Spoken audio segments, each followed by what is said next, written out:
الرجیم بسم اللہ الرحمن الرحیم وبہ نستعین وہو خیر المعین صلی اللہ علی سیدنا محمد وآلہ الطاہرین اللہم صلی علی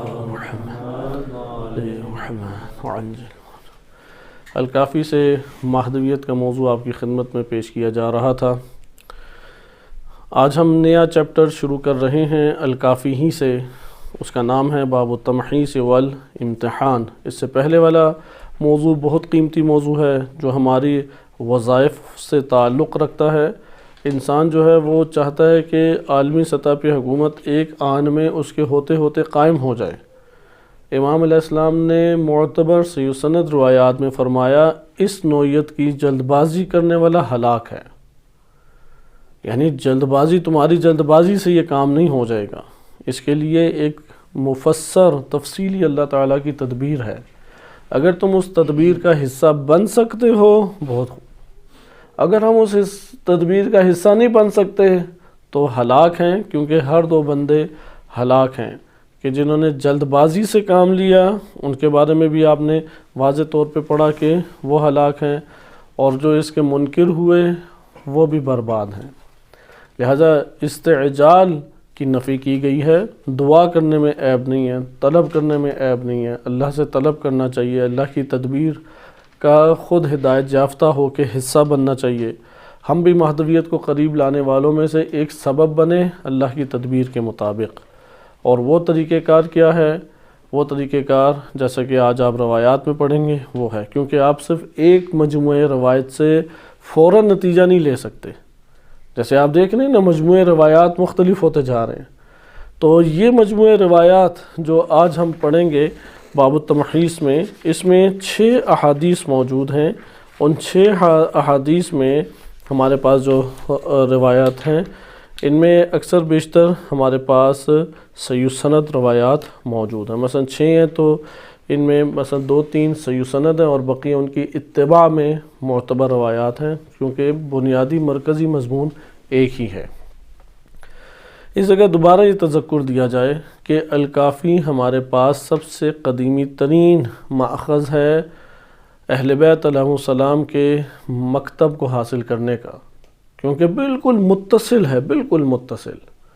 امام زمان علیہ السلام کے زمانے، آپ عزیزان ضرور شیخ محمد بن یعقوب کلینی رحمۃ اللہ علیہ کی حالات زندگی پڑھیں ضرور، یعنی وہ کلین، یہاں پہ آپ تہران اگر جائیں، تہران سے پہلے حسن آباد آتا ہے علاقہ، ادھر کلین کا گاؤں ہوا کرتا تھا، جہاں شاہ عبد العظیم رضی اللہ عنہ مدفون ہیں، وہ رائے کہلاتا تھا۔ تو یہ کلین سے رائے میں تھے، اور اہل سنت محدثین زیادہ تھا ادھر، کیونکہ یہ ایریا جو تھا، یہ علاقہ، یہ سارے اہل سنت محدثین کا علاقہ تھا۔ یہ تو بعد کے متاخر دور میں سارا ایران شیعہ ہوا، اس لیے اہل سنت کے 70-80% علماء وہ ایران سے تعلق رکھتے ہیں، محدثین ہیں، بزرگان ہیں، فقہا ہیں، متکلمین ہیں، مثلا فخر الدین رازی، اب یہ بھی رازی ہیں، شیخ محمد کلینی رازی، ایک ہی علاقے کے، وہ کتنے بڑے متکلم اور فقیہ گزرے اہل سنت کے۔ اسی طریقے سے آپ نیشاپوری مسلم، صحیح مسلم کے جو رائٹر ہیں، مسلم نیشاپور کے ہیں، اسی طرح سے ترمز کے ہیں، یا اسی طرح سے بقیہ آپ آ جائیں، ابن ماجہ، اور یہ سارے کے سارے یہ غیر عرب ہیں۔ خلاصہ کلام، شیخ محمد بن یعقوب کلینی کی حالات زندگی پڑھیں، اس سے آپ کو اندازہ ہوگا کہ الکافی کتنے متصل دور کی ہے۔ نمبر 2، ہمارے پاس سب سے بہترین روایات کا مجموعہ، ہم یہ نہیں کہتے کہ الکافی 100% صحیح ہے، اگر سند بھی صحیح مان لیں تو متن روایات ہر جگہ پہ قابل قبول نہیں ہوتا، لیکن وہ کتنا حصہ ہے کہ جو قابل اعتراض ہو سکتا ہے، وہ بہت ہوا تو 5%، 10%، اس کا زیادہ تر حصہ قابل قبول ہے، اور بغیر سند کے قابل قبول ہے کہ اس میں اتنے بلند معارف ہیں الکافی میں۔ لہذا الکافی کا مجموعہ یہاں پہ ہمارے یہاں پہلے ایران عراق میں عموماً ہوتا تھا کہ عوام الناس یہ کتابیں تبرکاً یہ اپنے گھروں میں رکھتی تھیں، اس لیے آج بھی آپ کو سیکنڈ ہینڈ یہ والی کتابیں دست دوم مل جاتی ہیں، لیکن ایک طالب علم کے پاس اپنی یہ والی کتاب نہ ہو، یہ ایک قابل افسوس چیز ہے۔ یعنی وہ ایسی کتابیں کہ جس کا دور دور تک اہل بیت علیہ السلام سے تعلق نہیں ہے، اس کے اوپر اس نے کثیر رقم خرچ کی ہو، اور یہ جو الکافی اس کی زندگی کا سرمایہ بن سکتی ہے، اس کا خریدنا عبادت، اس کا رکھنا عبادت، اس کا گھر کے اندر ہونا اگلی نسل کے لیے، وہ بچے ہر روز دیکھتے ہیں، ان کے ذہنوں میں وہ چھپ جاتا ہے، ایک تربیت کے اعتبار سے ذمہ داری بنتی ہے۔ اس لیے اس کتاب کو لیں، اسی کے اوپر حل کریں، الفاظ کے معنی اسی پہ حل کریں، حدیث کے چھوٹے چھوٹے نکات لکھ لیں۔ جب یہ کام انسان کرتا ہے تو وہ خود آگے اس کو بیان کر سکتا ہے، لیکن اگر خود ہی اندر انگیزہ نہیں ہے، یعنی اتنا ماحول ہونے کے باوجود اگر انگیزہ نہ ابھرے، اگر یہ سارے کے ساری بے ساکیاں ہٹ جائیں تو پھر وہ کیسے چلے گا؟ یہ بات بہت مسلمات میں سے۔ بالفاظ دیگر جو افراد بالعموم مہدویت کا موضوع بیان کرتے ہیں، وہ اپنی اوج جوانی میں جب کوئی حوزوی علوم میں نہیں مشغول تھے، تب سے وہ اس موضوع کی دلچسپی رکھتے ہیں اور اسے بیان کرتے ہیں، وَإِلَّا تو یہ نہیں ہو سکتا۔ اس لیے اس کو پڑھیں۔ الکافی کا یہ باب 6 حدیثیں یاد ہونی چاہیے، ازبر ہونی چاہیے، فوراً دلیل کے طور پہ کہیں کہ میں اس دلیل کی بنیاد پہ یہ بات کر رہا ہوں، اس کی سند بھی ٹھیک ہے، اس کے راوی بھی صحیح ہیں، اس کی شرح ہے، میں نے خود کتابوں سے پڑھی ہے، مثلا اس کتاب میں دونوں جم ہیں، شروحات، میرات العقول کی بھی جم ہے اور الوافی کی بھی جم ہے۔ اب ہم بہت ہوا تو ایک روایت یا آدھی روایت پڑھ پاتے ہیں، تو اس روایت کے نیچے تبصرہ پڑھنا تو کوئی مشکل نہیں ہے، اس کے الفاظ میں نہیں حل کرنا کوئی مشکل نہیں ہے۔ تو یہ ایک تذکر کے طور پہ سب سے پہلے اپنے آپ کو تذکر ہے کہ میری ہمیشہ کوشش ہوتی ہے کہ میں خود اسے کمپیوٹر میں ٹائپ کروں۔ اکثر ہمارے پاس جو پچھلے دروس پڑھ چکے ہیں ہم، وہ سارے الفاظ معنی، سند اور راوی کے اعتبار سے ہیں تحریری شکل میں، بعض اوقات رہ جاتی ہیں چیزیں، وہ ایک الگ مسئلہ ہے، لیکن یہ ایک انفرادی فائدہ نہ ہو۔ جب اللہ تعالیٰ نے وسائل ہم سب کو دیے اور برابر دیے ہیں، اور ایک جگہ ایسی ہے مرکزی جگہ ہے، اور یہ وسائل بھی دینی وسائل ہیں، اور اس میں حصے کے اعتبار سے میں اور آپ سب برابر ہیں اس میں، اور در بھی ہمیشہ کھلے ہیں، تو پھر استفادہ ایک بندے کا 90% دوسروں کے مقابلے میں، نہ کہ حقیقت میں ممکن ہے 1% بھی نہ ہو، اور دوسروں کا بالکل ہی نہ استفادہ ہونا، یہ ایک ناکام معاشرے کی تشکیل یا ناکام ایک گروہ کی تشکیل ہے۔ لہذا آپ دوستان حتماً اس موضوع کا مطالعہ کریں، غور و فکر کریں۔ غور و فکر سے چیز ہضم ہو جاتی ہے، مطالعہ کریں گے تو معدے میں پڑی ہوئی ہے، اس میں غور و فکر کریں گے، قلم چلائیں گے، خوبصورت اسے بنائیں گے، کسی کو بتائیں گے، کوئی حدیث آپ نے کوئی واٹس ایپ پہ چلا دی، کوئی آڈیو اپنی بنا کے بھیج دی، یہ ہضم ہونا شروع ہو جائے گی، یہ روح کا حصہ بننا شروع ہو جائے گی۔ لہذا ضرور یہ کام کریں۔ آئیں اب ہم اس کو دقت سے دیکھتے ہیں۔ الکافی کا یہ باب التمحیص والامتحان قیمتی ترین ابواب میں سے ہے۔ اس کا مطلب یہ ہے کہ غیبت امام زمان علیہ السلام اللہ سبحانہ وتعالیٰ نے امت کی آزمائش کے لیے رکھا ہے۔ ہم اس سے پہلے بھی سبب ایک پڑھ چکے ہیں، وہ تھا خوف، اور یہ والا مطلب ضمنی طور پہ چند روایات کے ضمن میں گزر چکا ہے، لیکن اب ہمارے پاس فقط اسی موضوع کی احادیث آ رہی ہیں۔ انہوں نے 6 جمع کی ہیں شیخ محمد بن یعقوب قلینی نے، بقیہ کتب کی طرف جائیں تو اس کی تعداد زیادہ ہے، اور یہ وہ مطلب ہے کہ قرآن کریم سے اس کی تائید ہمیں حاصل ہو جاتی ہے۔ یعنی ان روایات کے مجموعے کا دوسرا بڑا فائدہ کیا ہے؟ وہ آیات قرآن کریم کا تائید کرنا۔ کون سی آیات؟ 2 قسم کی آیات ہیں قرآن کریم میں۔ ایک قرآن کریم کی آیات کا مجموعہ ہے جو انسانی خلقت کا مقصد ہی آزمائش اور ابتلاء کو بیان کرتی ہیں، کہ ہم نے زمین پہ جو کچھ بنایا ہے لِيَبْلُوَهُمْ أَيُّهُمْ أَحْسَنُ عَمَلًا، سورہ کہف آیت نمبر 7 میں۔ سورۃ الملک میں اللہ سبحانہ وتعالیٰ نے واضح طور پہ فرمایا کہ الذی خلق الموت والحیات لیبلوکم ایکم احسن عملا، یا بعض جگہوں پہ ایہم احسن عملا، بلا میں مبتلا کرنا، مصیبت میں مبتلا کرنا، نعمت میں مبتلا کرنا، ابتلاء کے لیے اللہ تعالیٰ نے زمین کو خلق کیا۔ لہذا خلقت کے اہداف یہ ہیں، بالفاظ دیگر اللہ سبحانہ وتعالیٰ نے خلقت کو اس دنیا میں کائنات میں بنایا ایسے ہے کہ نعمت اور مصیبت ہر دو اس کو ملے گی تو ایک حرارت جنم لے گی، اس حرارت سے اس کے وجود میں انسانیت والے عناصر باہر آئیں گے، جو اپنے آپ کو سختیوں سے بچائی رکھتا ہے۔ تو اس کا یہ مطلب ہے کہ اس نے زمین کو گہرے طور پہ کھود کے وہ خزانہ باہر نکالا ہی نہیں ہے۔ مثلا ایک بندے کو مصیبتیں آتی ہی نہیں ہیں اپنی زندگی میں، کوئی اسے تکلیفیں نہیں آتی، کہ یعنی خود تکلیفوں کو وہ، ایک تو ہے نا کہ نعمتوں میں پڑے رہنے ہی تکلیف بن جاتا ہے۔ مثلا خوب کھاتا پیتا رہا، اب شوگر ہی نہیں نیچے آتی۔ بعض ایسے افراد ہیں 300 شوگر ہے جوانی پہ، ابھی بیچاروں کی 30 سال عمر نہیں ہوئی۔ کیوں یہ 300 شوگر بنی ہوئی ہے؟ خطرناک لیول ہوتا ہے 300۔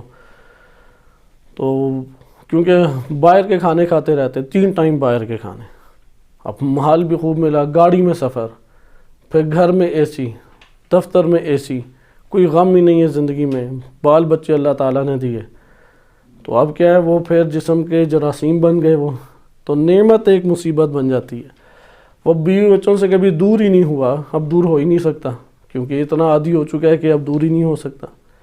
وہ نکلا ہی نہیں ہے کبھی اپنے دین کی غرض سے، ہمیشہ نکلے اپنے ذاتی امور سے۔ اب ذاتی امور سے ہی نکلنا اس کا ملکہ بن گیا۔ آپ نے دیکھا کہ نعمات ایک نو مصیبت، دنیا میں مصیبت ایک آتی ہی آتی ہے، لیکن ایک دفعہ انسان مصیبت کا خود اہتمام کرتا ہے۔ جیسے کہ جناب مسلم بن اوسجہ رضی اللہ عنہ، کوئی 80-90 سال عمر تھی ان کی، بوڑھے تھے۔ حبیب اور مسلم دونوں دوست تھے، دونوں بوڑھے تھے، دونوں امام علی علیہ السلام کے خصوصی جو سپاہ تھی امام علی علیہ السلام کی، شرطۃ الخمیس، اس سے تعلق رکھتے تھے۔ تو مسلم بن اوسجہ اور حبیب دونوں بڑی مشکل سے پہنچے ہیں، کوفے کو انہوں نے بند کیا ہوا ہے، کربلا کا سفر 70-80 کلومیٹر ہے، اور جہاں دیکھتے اسے پکڑ لیتے یا مار دیتے تھے۔ اب یہ چھپ چھپ کے جا رہے ہیں، راتوں کو چھپ کے نکلتے۔ اب امام حسین علیہ السلام کی محاصرہ کیا ہوا ہے کہ کوئی آگے باہر سے نہ ملے۔ اب ان کا ارادہ قوت دیکھیں اس بڑھاپے میں، کہ جب امام حسین علیہ السلام نے بیعت بھی ان سے اٹھا لی اس ارادے سے، اور انہیں پتہ شہید ہونا ہے، وہ وہاں کربلا میں جا کے ملحق ہو جاتے ہیں۔ یعنی گھر میں اگر رہتے تو انہیں کوئی مشکل تھی، وہ تو روتے دھوتے رہتے امام کے غم میں کہ نکلنے ہی نہیں دیا، باہر کرفیو لگا ہوا تھا، ہم کرتے ہی کیا، کرفیو سے باہر نکل جاتے ادھر مارے جاتے۔ جواز تو بہت ہے، اور وہ بھی کریم ابن کریم ہیں، وہ بھی کہتے ٹھیک ہے تمہارا یہ تقاضا ہمیں قبول ہے۔ وہ یہ تو نہ کہتے نا کہ نہیں تم نے یہ کیا، تم نے فلاں کیا۔ اللہ تعالیٰ کی ذات وہ ارحم الراحمین ہے، اس کی تو رحمت کی حدود ہی نہیں ہے، وہ بھی معاف کر دیتی کہ تم بوڑھے بھی تھے، تمہارے لیے خطرہ بھی تھا، تم نے پہلے کوششیں کی، مسلم بن عقیل کا بھی ساتھ دیا، چلو ٹھیک ہے اب گھر بیٹھ جاؤ، مسئلہ نہیں، سارے خطرات تو تم نے جھیل لیے۔ ان کے ارادے کی قوت دیکھیں، وہ جا کے امام سے ملحق ہوئے۔ یعنی انسان کی عقل دنگ رہ جاتی ہے، جو انہوں نے کاوشیں کی، کرفیو سے کیسے نکلے، کتنی انہوں نے لڑائیاں درمیان میں لڑیں، پھر یہ 70-80 کلومیٹر طے کرنا دن کے ٹائم تو ممکن ہی نہیں تھا، کہاں کہاں پہ وہ بیچارے چھپتے رہے۔ پھر امام حسین علیہ السلام کے ارد گرد جو یزیدی لشکر تھا اس پہ اچانک حملہ کر کے ان کا حصار توڑ کے وہ اندر پہنچے، اور جا کہاں پہ رہے ہیں، اگر پہنچ بھی جائیں تو زندگی نہیں ہے، کیونکہ یہ تو صحیح سند روایت میں وارد ہوا ہے، ہمارے مکتب تشیع کی صحیح سند روایت میں امام حسین علیہ السلام کی قلیل جملے وارد ہوئے ہیں جو سندن بھی کاملاً صحیح سند ہوں۔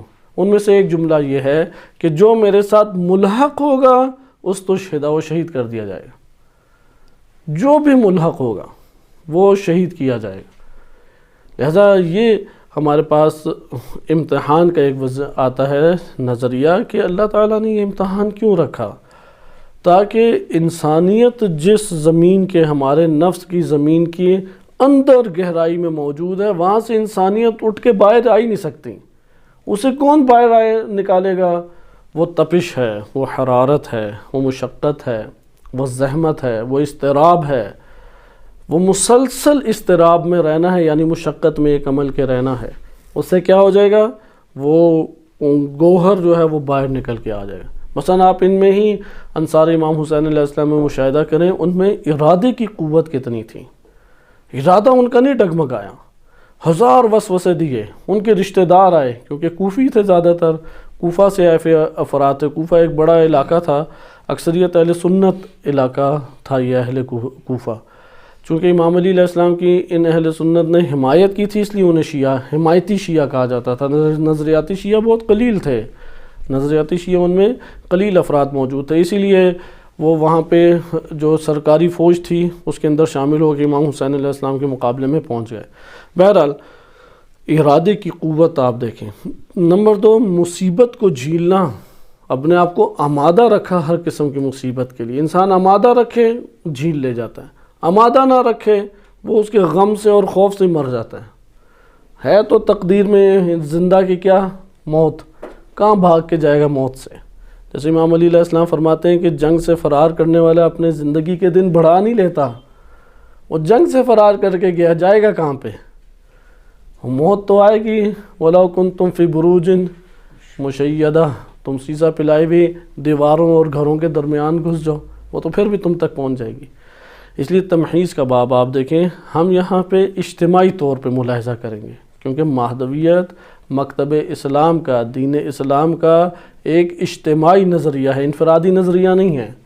یہ ایک تحریف ہے مہدویت کے نظریے میں کہ اس کو انفرادی بنا کے پیش کیا گیا ہے، وَإِلَّا مکتب تشیع کے اجتماعی و سیاسی نظریے کا نام مہدویت ہے۔ آپ یہ دیکھیں اس میں جو ہم روایات ہیں اس میں کم کی ضمیر استعمال ہوتی ہے، ہم کی ضمیر، پوری کی پوری امت تشیع کی طرف اشارہ امام علیہ السلام کرتے ہیں، لیکن یہاں پہ وظیفہ کیا ہے؟ وہ گھر میں بیٹھ کے انفرادی ایک مسئلے کو چھیڑ دینا اور امام علیہ السلام کی انسائکلوپیڈیا معلومات کو معرفت کا نام دے دینا۔ انسائکلوپیڈیا معلومات تو معرفت ایک نوع ظاہری معرفت ہے، آپ نے اسے علوم اجتماعی کی نگاہ سے مہدویت دیکھ لی، سیاسی علوم کی نگاہ سے مہدویت دیکھ لی، فلاں جہت سے دیکھ لی۔ مہدویت میں وہ جو اصل گوہر ہے، یعنی مسلم بن اوسجہ جیسا بندہ تیار ہونا، ایک ایسا معاشرہ جنم لینا کہ جو امام حسین علیہ السلام کے حماسہ، فکر، ہدف، نظریے کو رکھتا ہو۔ آئیں اب ہم پہلی روایت کو دیکھتے ہیں۔ آپ نے امتحان کو دیکھا کہ امتحان کا کلمہ قرآن کریم کی آیات میں مطلقاً جہاں پر آیا اس سے یہ استفادہ ہوتا ہے زندگی ہے امتحان کے لیے، کوئی امتحان سے بچ نہیں سکتا، ساری کی ساری نعمتیں جمع کر لیں وہ ایک اور آپ کے لیے مصیبت بن جاتی ہے۔ نمبر 2 آیات ہیں کہ جس میں بالخصوص نام لے کے بتایا کہ ان چیزوں سے آزمایا جائے گا۔ وَلَنَبْلُوَنَّكُمْ بِشَيْءٍ مِّنَ الْخَوْفِ وَالْجُوعِ، یعنی نام لے کے بتایا قرآن کریم نے کہ تم کن کن چیزوں سے آزمائے جاؤ گے۔ انما المال والاولاد فتنۃ، مال اور اولاد سے آزمائے جاؤ گے۔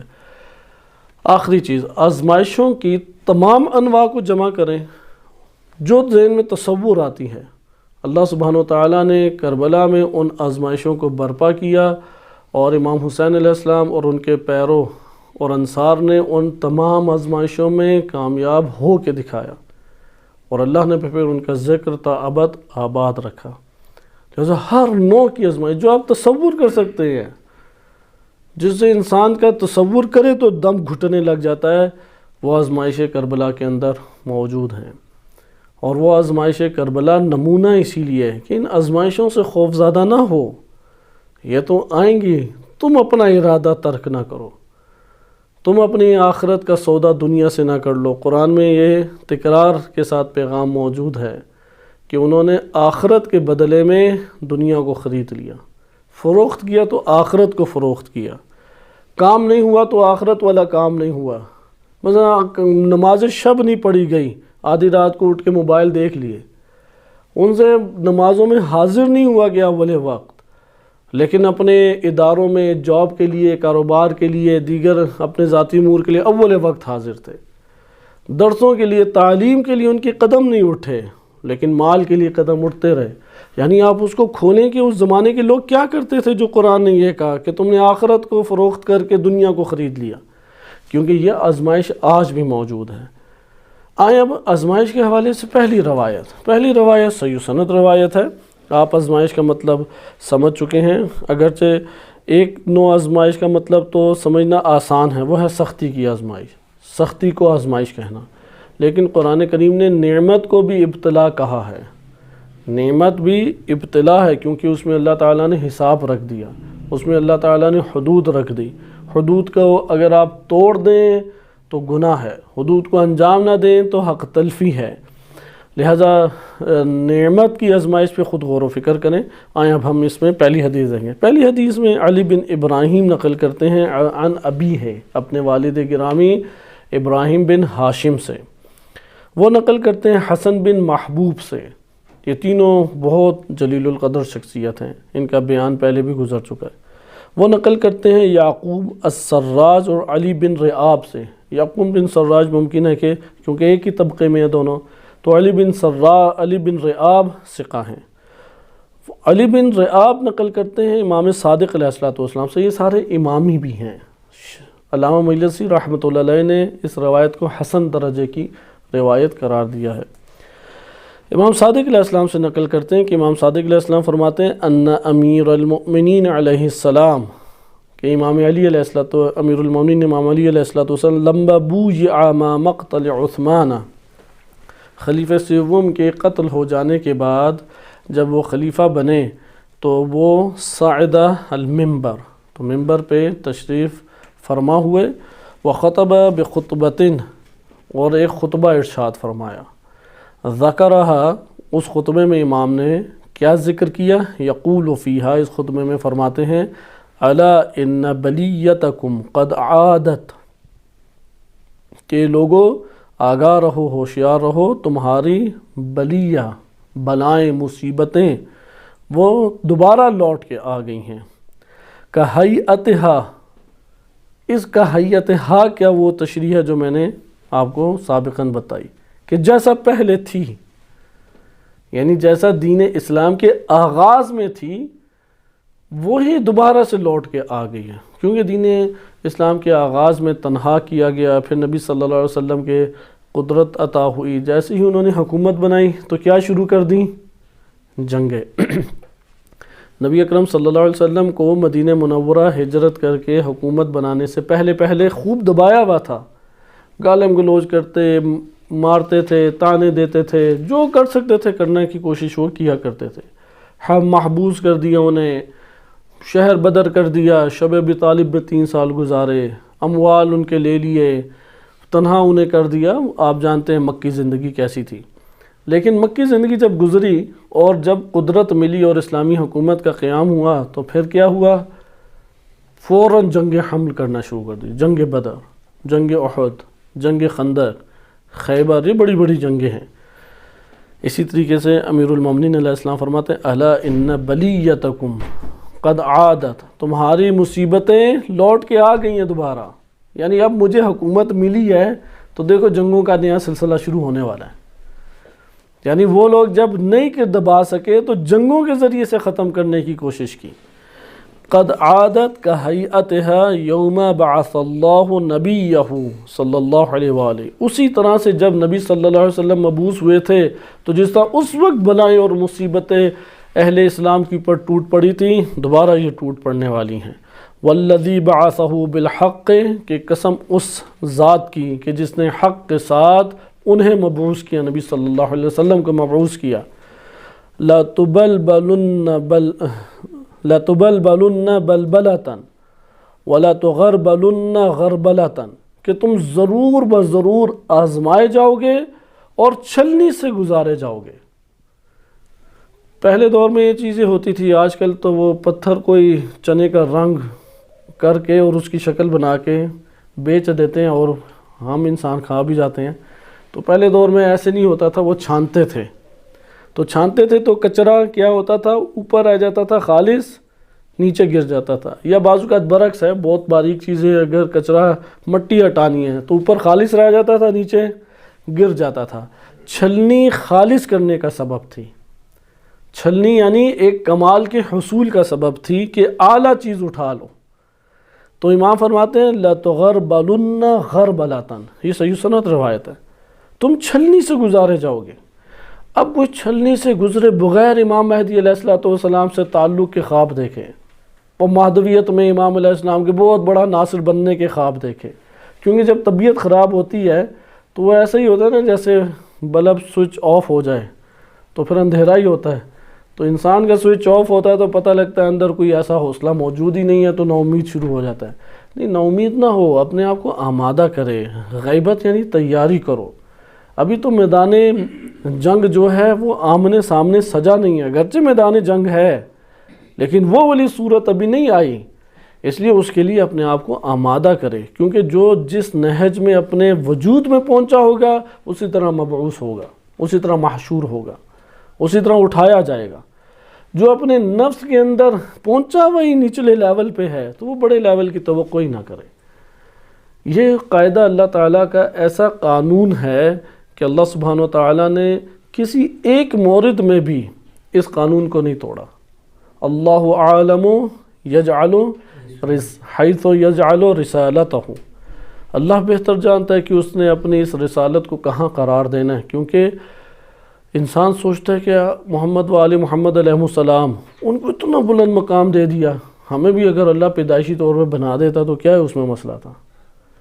اور مشکل یہاں پہ ہی ہے کہ ان میں قابلیت تھی اس کی، ہم میں قابلیت نہیں ہے، ان تک تو کسی صورت نہیں پہنچ سکتے، انبیاء و رسول تک، ملک مقرب تک، ان ہستیوں تک نہیں پہنچ سکتے۔ لیکن اس کا یہ مطلب نہیں ہے کہ عظیم ترین بشر نہیں ہو سکتے، عظمتوں اور بلندیوں تک پہنچ سکتے ہیں انسان۔ قابلیت کو بڑھائے، کیسے قابلیت کو بڑھائے؟ خود اپنے لیے زندگی کو سخت کر دے۔ علامہ اقبال رحمۃ اللہ علیہ کے بڑے خوبصورت اس جگہوں پہ اشعار موجود ہیں، لیکن مفہوم ابھی بیان کرنا مقصود ہے، اور علم عرفان میں اس کو بہت زیادہ بیان کیا جاتا ہے۔ مثنوی میں مولانا رومی نے بہت طویل شعر اس کے اوپر لکھے ہیں کہ جو غنی ہوتا ہے اسے کوئی عطا نہیں کرتا۔ مثلا ایک بندہ ہے، اس کے پاس گاڑی بھی ہے، اس کے پاس گھر بھی ہے، اس کے بیوی بچے بھی ہیں، خوب مال بھی ہے، کھاتا پیتا بھی بڑے بہترین طریقے سے ہے، وہ یہ کہے کہ مجھے کچھ دے دو تو کوئی دے گا؟ کوئی بھی نہیں اسے دے گا۔ وہ اگر پیسے مانگے کہ یار میں نے ایک اور گاڑی لینی ہے، وہ کہے کہ تمہارے پاس ساری چیزیں ہیں۔ اسی طریقے سے جو اللہ کے سامنے اپنے آپ کو غنی بنا کے پیش کرتا ہے تو اس کی طرف سے عطا نہیں ہوتا۔ محتاج پیش کرے اللہ کے سامنے، طلبگار اندر سے بنے، چاہے کہ میرے اندر قابلیت آئے، نہیں آئے گی تو نہیں ہوگا۔ قابلیت کیسے آئے گی؟ وہ یہ روایت انسان کی رہنمائی کرتی ہے، یہ روایت ہے کہ جو انسان کی ہدایت کرتی ہے۔ قابلیت کیسے ہے؟ قابلیت ہے کہ اپنے آپ کو زحمتوں میں خود برنامہ ریزی ایسی کرو کہ زحمت میں ڈل جاؤ، کیونکہ ہر جوان چاہے وہ جھونپڑی میں رہتا ہے یا محل میں رہتا ہے، جوانی خود ہی ایک لذت کی چیز ہے جس کا ٹائم پیریڈ انسان کی زندگی میں بہت قلیل ہے۔ 15 سال ہے، سوپر ہائی نہیں، نہ 15 سال پہلے یہ مضبوطی اور جوانی اس کے پاس تھی، نہ فہم و فراست، اور نہ 15 سال کے بعد یہ چیزیں اس کے پاس رہتی ہیں۔ اب اس میں لذت انسان کو خوب ملتی ہے، وہ جھونپڑی میں بھی گرمی میں سوتا رہے گا، وہ اسی کا عادی ہو جائے گا۔ وہ محل میں سو رہا ہے اے سی میں، وہ اے سی کا عادی ہو جائے گا۔ دونوں کو سونے میں بہت خوب لذت مل رہی ہے، ایک گوشت کھا کے لذت لے رہا ہے، ایک دال روٹی کھا کے لذت لے رہا ہے، کھانے کی لذت دونوں ہی اس سے جھیل رہے ہیں۔ لہٰذا یہاں پہ آپ نے دیکھا کہ برنامہ ریزی کرے، جوانی برنامہ ریزی کا نام ہے، سخت برنامہ ریزی کرے۔ نیند سے گردن ڈھل جائے تب انسان سوئے، اس سے پہلے کسی کام میں مصروف رہے، خود برنامہ بنائے، کوئی تعلیم میں، کوئی ذکر میں، کوئی عبادت میں۔ جیسے کہ روایات میں وارد بھی ہوا ہے کہ تم اپنے کھانے کو ہضم کرو اللہ کی عبادت انجام دے کے۔ یا سید علی قاضی طباطبائی رحمۃ اللہ علیہ بھی فرماتے تھے کہ سحری کے ٹائم کچھ کھاؤ تاکہ اچھے طریقے سے نماز شب پڑھ سکو۔ کھانے کا وظیفہ رکھیں، کیوں میں یہ غذا کھاتا ہوں؟ بدن میں طاقت آئے، عبادت جنم دوں، وظیفہ جنم دوں، ذمہ داری جنم دوں۔ یہ ہے مصیبت۔ ایک تو اللہ تعالیٰ کی طرف سے ہے، کیونکہ اختیار اللہ نے دیا کہ تم اپنے اندر کتنا ارتقاء کرتے ہو۔ ہم اپنے اندر جتنا ارتقاء کریں گے، جتنی ترقی کریں گے، جتنے کمال تک پہنچیں گے، اوورآل معاشرہ اس کی طرف آگے بڑھے گا۔ لہذا آپ نے اس جملے پہ غور کیا، وَلَا تُغَرْبَلُنَّ غَرْبَلَةً۔ اس کی انشاءاللہ آگے روایات کیونکہ ہیں اس موضوع کی، اس کے ذیل میں تشریح کریں گے۔ آج ہم یہ پہلی حدیث پوری کر لیں۔ حَتَّى يَعُودَ أَسْفَلَكُمْ أَعْلَاكُمْ، یہاں تک کہ تمہارے جو پست ہیں وہ کیا ہو جائیں گے؟ اعلیٰ ہو جائیں گے، یعنی جو انتہائی پست لوگ ہیں معاشرے کے اندر، مجرم، فاسق، فاجر، وہ تمہارے اوپر حاکم بن جائیں گے۔ جیسے کہ ولید بن عقبہ جیسی شخصیات، شراب پی کے مسجد کوفہ جیسی باعظمت اور مقدس مسجد کی جگہ ہے، محراب میں بیٹھ کے نمازیں پڑھا رہے۔ یزید جیسا فاسق فاجر انسان جو ہے وہ حاکم بن جائے گا۔ لہذا تمہارے جو انتہائی پست افراد ہیں وہ اوپر آ جائیں، وَأَعْلَاكُمْ أَسْفَلَكُمْ، اور جو اعلیٰ تھے وہ پست ہو جائیں گے، جو بلند تھے وہ پست ہو جائیں گے۔ وَلَا يَسْبِقَنَّ السَّبَّاقُونَ، کہ ضرور بضرور آگے بڑھنے والے آگے قدم اٹھائیں، کیونکہ زندگی ایک دوڑ ہے، ایک ریس کی مانند ہے۔ اس ریس میں، اس دوڑ میں جو آگے نکل گیا وہ اپنا زیادہ نصیب پا گیا، جو پیچھے رہ گیا تو پیچھے رہنے والے کے لیے ہلاکت ہے۔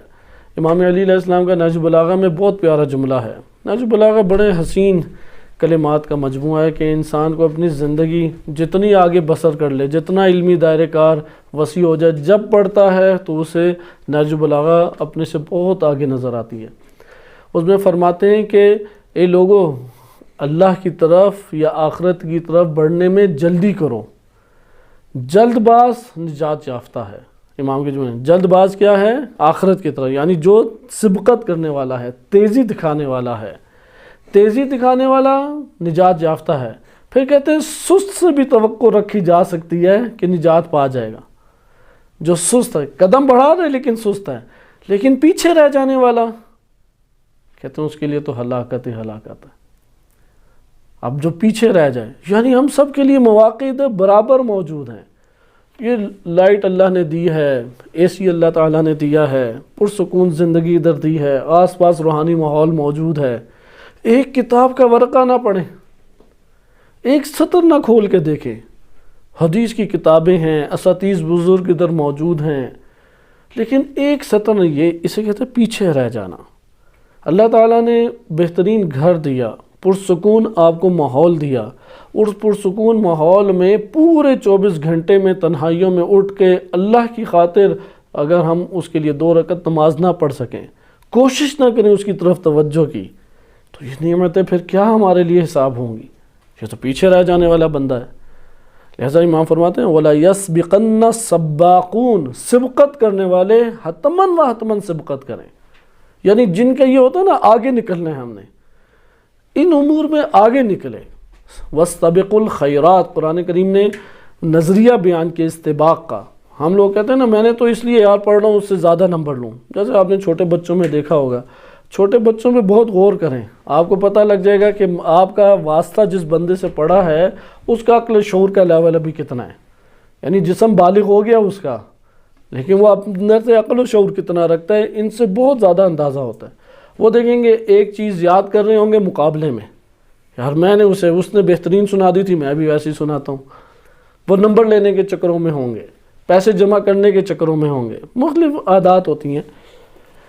ادھر قرآن کریم نے بھی یعنی ان میں جو صفت ہے استباق کی وہ خوب ہے، لیکن خرچ کسی اور جگہ ہو رہی ہے، منفی جگہ خرچ ہو رہی ہے۔ قرآن بھی اسی طرح آ کے بیان کرتا ہے استباق ہونا چاہیے، لیکن کن میں؟ خیرات میں۔ زیادہ مال دو، جنہوں نے دیا اس سے زیادہ دو، زیادہ پوشیدہ طریقے سے دو۔ انہوں نے 1 گھنٹہ پڑھا ہے، تم 10 گھنٹے پڑھو، تم 2 گھنٹے پڑھو۔ استباق نظر آنا چاہیے، میری باری نہیں ہے میں پھر بھی خدمت انجام دیتا ہوں، استباق نظر آنا چاہیے۔ کانوا قصروا ولا یقصرن سباقون کانوا سبقوا واللہ ما کتمت وسمۃ ولا کذبت کذبۃ وَلَقَدْ نُبِّئْتُ بِهَذَا الْمَقَامِ وَهَذَا الْيَوْمِ، کہ انشاءاللہ تعالی اس حصے کو ہم اگلے درس میں ملاحظہ کریں گے۔ صلی اللہ علیہ سیدنا محمد وآلہ الطاہرین۔